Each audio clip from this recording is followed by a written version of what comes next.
بسم اللہ الرحمن الرحیم. Welcome to my channel mountain درویش.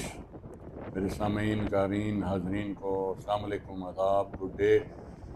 آج کی میرا ویلاگ بہت زبردست پاکستان کی جگہ Deosai plains, roof of the world, کردو کے نزدیک ایک ایسا میدان جو دنیا کے دوسرا ہائیسٹ چراگاہ میدان میں شامل ہے.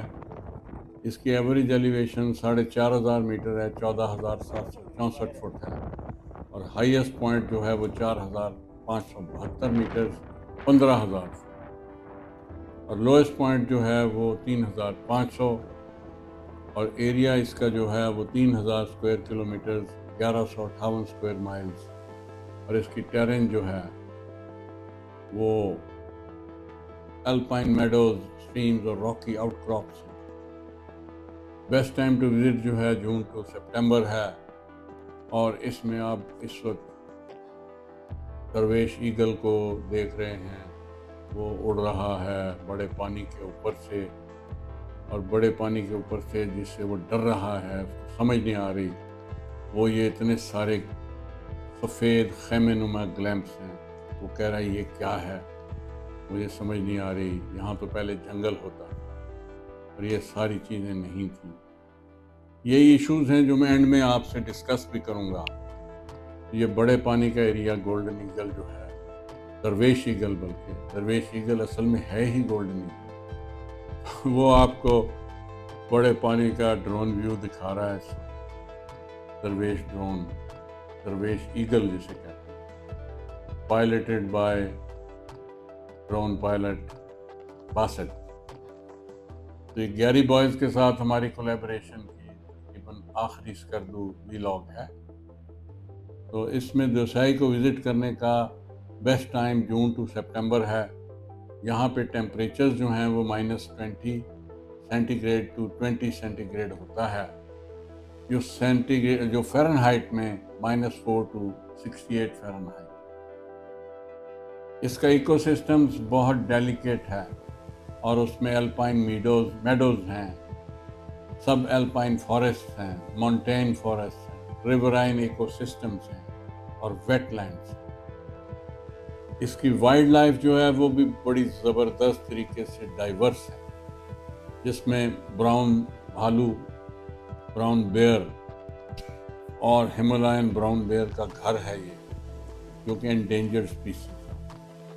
اس کے علاوہ ہمالین آئیبیکس ہے یہاں پہ، ہمالین مرموٹ ہے جسے ہم شتونگ بھی کہتے ہیں، ریڈ فاکس بھی ہے، سنو لیپرڈ بھی اس کے بعض ایریاز میں بتایا جاتا ہے لیکن ہمیں کنفرم نہیں ہے. لیکن تبتن ولف بھی ہوتا ہے یہاں پہ.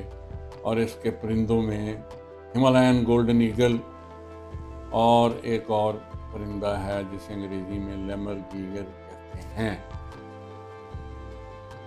تو ہمالین مونال بھی ہوتا ہے، سنو کاک بھی ہوتا ہے، اور پانی کے اندر ٹراؤٹ ہوتی ہے.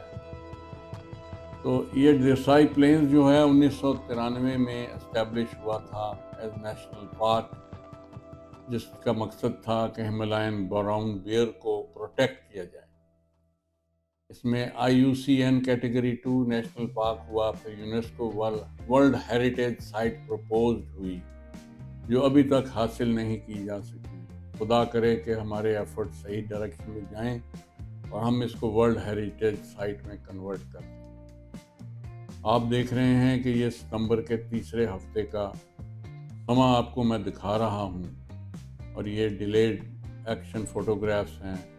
پھر درویش ایگل کی فلائٹ آپ دیکھ رہے ہیں جو سڑک دکھا رہا ہے، اور کچا راستہ ہے یہ بیسیکلی، گو کہ جیپیبل بھی ہے، موٹریبل بھی ہے، لیکن کافی ٹف راستہ ہے.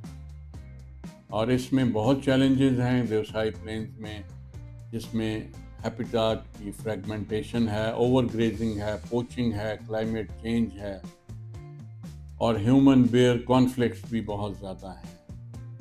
تو یہ ہمیں ان سب باتوں کا خیال رکھنا چاہیے، اور یہ ایسے ایشوز ہیں جن کے اوپر اب ارباب اختیار جو کہ گلگت بلتستان میں ہیں انہیں بھی غور کرنا چاہیے. اور یہ جو خاص طور پہ گلیمپس ہیں، اور ان کنٹرول ٹورزم ہے، اور یہ جو ان کے ٹوائلٹس ہیں ان کو ایکو فرینڈلی ایسے بنانا چاہیے اور کنٹرولز ٹائٹ ہونے چاہیے کہ ان میں پولوشن نہ ہو اور دیوسائی کی جو فریجائل ایکو سسٹم ہے وہ ڈسٹرب نہ ہو۔ یہاں پہ ٹورزم کے لیے ٹریکنگ ہے، کیمپنگ ہے، وائلڈ لائف واچنگ ہے، فوٹوگرافی ہے اور ریسرچ اپرچونٹی بے تحاشا ہیں۔ شرط یہ ہے کہ آپ جائیں پراپر گائیڈ کے ساتھ، پراپر پلاننگ کے ساتھ، پراپر کلائمیٹ میں جائیں، پراپر وہیکل لے کے جائیں اور آپ اس کو انجوائے کریں، قدرت کے شاہکار کو، اور اس کو خراب نہ کریں پلیز۔ یہ میری سب سے درخواست ہے۔ میں تو یہاں تک کہوں گا ارباب اختیار سے کہ دیوسائی کو الٹیمیٹلی انہیں چاہیے کہ 1 ڈے ٹرپ ڈیسٹینیشن رکھیں، یہاں پہ کوئی رہائش نہ ہو، صرف ٹریکرز اور بہت زبردست قسم کے لوگ جو ایک خاص پروجیکٹ انوائرمنٹ کا کرنا چاہتے ہیں وہ آ سکیں اور ان کو بھی ریگولیٹ کیا جائے۔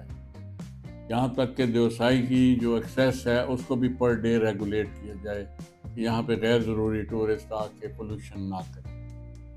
اس کی وزٹ ایکسیس جو ہے وہ اسکردو سے ہے، گلگت بلتستان سے، جو کہ ایئرپورٹ ہے نیئرسٹ، اینڈ اس کے علاوہ آپ جو ہے وہ چلم چوکی سے بھی آ سکتے ہیں وایا استور، آپ منی مرگ سے بھی آ سکتے ہیں، اور اس کی ایکسیس جو ہے وہ بہت اچھی ہے، لیکن اس کو ہمیں بڑے طریقے سے حاصل کرنے کے لیے یونیسکو سٹیٹس انوائرمنٹلی فرینڈلی کرنا پڑے گا۔ اس کے بہت سارے پروجیکٹس ہیں جن کو ہمیں پورا کر کے یونیسکو کو دکھانا پڑے گا۔ یہ آپ دیکھ رہے ہیں کہ اس وقت بائی روڈ جو ہے وہ بلیک سٹالین، جس کو اسد UK چلا رہے ہیں، وہ جا رہا ہے، اور گیاری بوائز نے بڑی ہمت کی ہے اور اس کو بڑے اچھے طریقے سے فلمایا ہے۔ یہ وہ جھیل ہے جسے آپ کہہ سکتے ہیں آج سے 30 سال پہلے یہاں پریاں رہتی۔ میں 30 سال پہلے یہاں آیا تھا اور اب کے دیوسائی میں اور اب کی شوسار میں بہت فرق یہی ہے کہ یہ آپ دیکھیے، یہ درویش ایگل یہ گلیمپس دیکھ رہا ہے، یہ خیمے دیکھ رہا ہے، جو میرے حساب سے بڑے کنٹرولڈ اور انوائرمنٹل امپیکٹ اسیسمنٹ کے تھرو، ریگولیشنز کے تھرو کنٹرول ہوں۔ پتہ نہیں ہو رہا ہے کہ نہیں ہو رہا ہے، یہ تو میں نہیں دیکھ سکا، لیکن میں نے کم از کم ٹوائلٹس کو اور باقی چیزوں کا مشاہدہ کیا ہے جو مجھے شک ہے کہ یہ پراپر طریقے سے نہیں ہو رہے۔ یہ جھیل کا، شوسار لیک کا ڈرون ویو ہے، درویش ایگل بہت آگے تک دیکھ سکتا ہے، اور وہ آج اس ٹرپ کے اوپر کافی کنسرنڈ ہے کہ یہ کیا ہو رہا ہے۔ ہمیں اس کو کنٹرول کرنا چاہیے اور ہمیں کوشش کرنی چاہیے کہ ہم اس کو مزید نقصان سے بچائیں، اور میری تمام اپنے قارئین، حاضرین، ناظرین سے ریکویسٹ ہے کہ اس میں ہم سب مل جل کے اپنا حصہ بانٹیں، جس میں قومی ادارے بھی ہیں، NGOs بھی ہیں، انوائرمنٹل ادارے بھی ہیں، ہم لوگ بھی ہیں، ہم سب مل جائیں اور اس دیوسائی کو ایک یونیسکو ہیریٹیج سائٹ بنانے کے لیے اقدامات کریں۔ یہ آپ دیکھیں کتنی خوبصورت شاہسار لیک ہے، اور درویش ایگل کی آنکھوں سے آپ تو آپ کو بہت زبردست مزہ آئے گا، لیکن یہ مزہ جو ہے اس کے لانگ ٹرم نقصانات پہ ہمیں توجہ دینی چاہیے۔ آپ کو امید ہے میرا ویلاگ پسند آیا ہوگا، اور مجھے یہ لگ رہا ہے کہ ہمیں اس کے اوپر سے اوور فلائٹس کو بھی روکنا چاہیے، کیونکہ اوور فلائٹس جب جاتی ہیں وہ بھی ایٹماسفیئر کو خراب کرتی ہیں۔ میری طرف سے خدا حافظ، فی امان اللہ۔